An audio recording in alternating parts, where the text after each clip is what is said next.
Inside the grand conference hall aboard the Vidian flagship, silence consumed the room. Representatives of 12 alien civilizations, all proud members of the Galactic Confederation, sat transfixed as footage unfolded on the central screen. What they were witnessing defied centuries of assumptions about war, survival, and intelligence itself.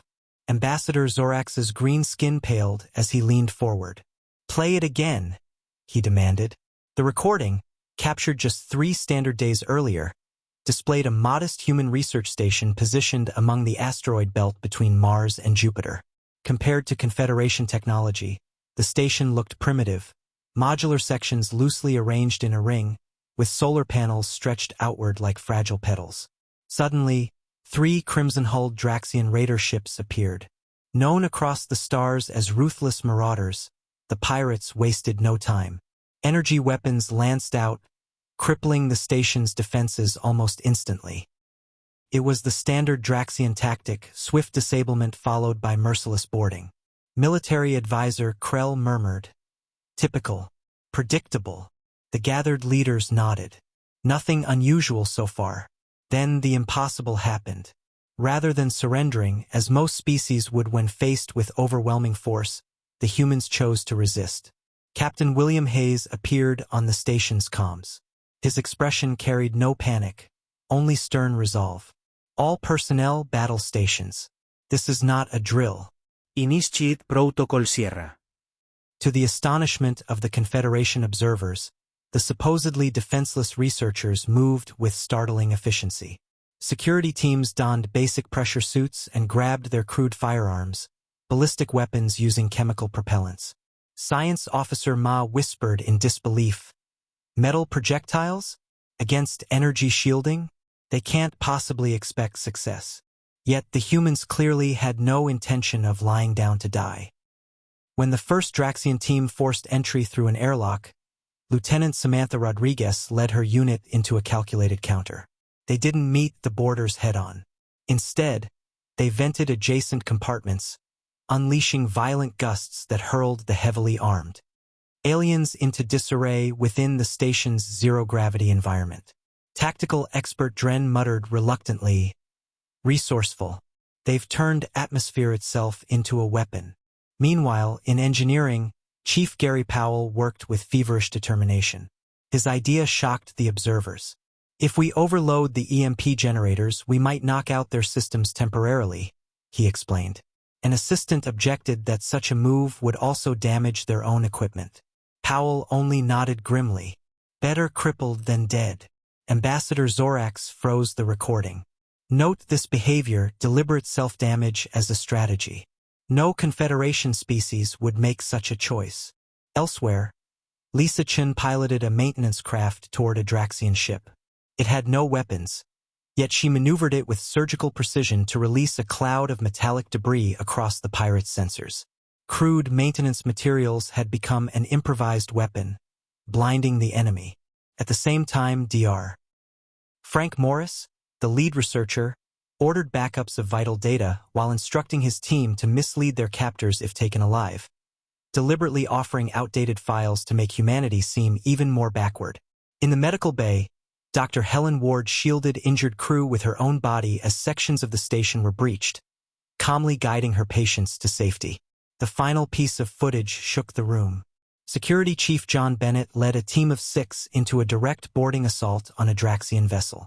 Armed only with rifles and dressed in pressure suits, they forced their way through the alien corridors. Several Confederation observers gasped, "Impossible!" Yet the humans pressed forward, disciplined and unrelenting. Even when Bennett himself was wounded, he patched his arm with a field kit and continued to lead. Incredibly, the team seized control of the Draxian ship's bridge. Rather than execute the crew, Bennett offered terms: "Withdraw, and you live. Continue, and none of you will survive." The stunned pirate captain accepted. As the screen darkened, the Confederation counselors remained frozen. What they had just seen overturned everything they thought they knew about war. The council chambers remained tense, the weight of the discussion pressing on every representative. Ambassador Zorax replayed fragments of the footage, pausing at key moments. "Look," Observe their expressions. No hesitaschen. No panic. Even when wounded, even when outnumbered, they continue. Counselor Vendhar's scales rippled uneasily. They don't value their lives as we do. For my people, survival is sacred. We retreat when odds turn against us. But humans? They seem to embrace the possibility of death. Dr. Varys leaned in, his multiple eyes gleaming with curiosity. Not embrace death, accept it. They fight knowing they may die, but they do not let that knowledge paralyze them. To them, survival is important, but purpose seems greater. They will risk everything if they believe the cause is worth it. The hall grew quiet again as this interpretation sank in. For most species of the Confederation, the instinct for self-preservation was universal. Strategies revolved around minimizing casualties, conserving resources, retreating when overmatched. Humanity had just demonstrated a philosophy alien to them all. That survival was secondary to victory, to defiance, to meaning. Ambassador Thrix pulsed with unease. This is what makes them terrifying. You can defeat a species that clings to life, they will surrender to save themselves. But how do you defeat one that accepts death as part of the fight? Military advisor Krell's mandibles clicked in agreement. Worse still, they innovate under pressure. Venting atmosphere, overloading systems, turning debris into weapons. No doctrine, no tradition, no code held them back. They simply acted. To face such an enemy means facing constant unpredictability. Footage continued of Security Chief Bennett's boarding raid. His team stormed alien corridors with uncanny discipline, firing rifles with brutal efficiency. Even as casualties mounted, they pressed on, unmoved by fear. For the Confederation observers, the sight was chilling. In their own cultures, warriors often retreated or faltered when wounded. But humans seemed to fight harder, as though pain itself became fuel. Counselor Lyra spoke with quiet dread. We may be looking at a species that views combat not as tragedy but as trial. Where others break, they sharpen. Where others yield, they endure. Dr. Varys nodded slowly. That is why the Draxians failed. They misread them. They thought humans were prey. Instead, they discovered predators of a different kind. Zorax gestured to freeze the display. Look closely at Captain Hayes after victory. He does not gloat. He does not celebrate. He simply begins rebuilding, planning, preparing for the next fight. There is no joy in survival. Only readiness for what comes next. The realization unsettled the council further. Humans were not reckless berserkers, as some had assumed. They were pragmatic, coldly rational beneath the heat of battle. Their willingness to risk everything was not mindless courage, it was strategy. Finally, Krell delivered the words many dreaded. If such beings spread into the stars, they will either become our greatest allies, or the doom of us all. The chamber fell into silence once again, every delegate feeling the same chilling truth.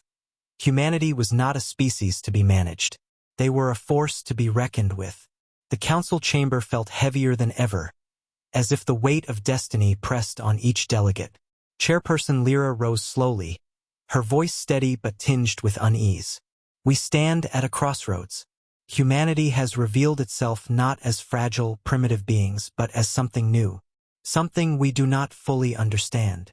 Ambassador Zorax spoke next, carefully measured. We have seen them fight when outnumbered, outgunned, and cornered. Not only did they endure, they prevailed. This means two things. First, they are far stronger than our initial assessments suggested. Second, they cannot be controlled by intimidation as others can. Counselor Vendhar hissed, unwilling to accept the implications. We cannot allow such a species free rein. Their methods are dangerous, their philosophy unpredictable.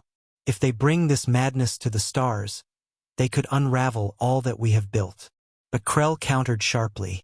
Or they could save it. Have you forgotten the Draxians? For centuries, we have struggled to contain their raids, losing world after world. Yet one human station turned their ships away. Not with superior technology, not with numbers, but with will. What if that same spirit stood beside us instead of against us? The room divided quickly. Some feared humanity as a rising threat. one that could not be allowed to grow unchecked.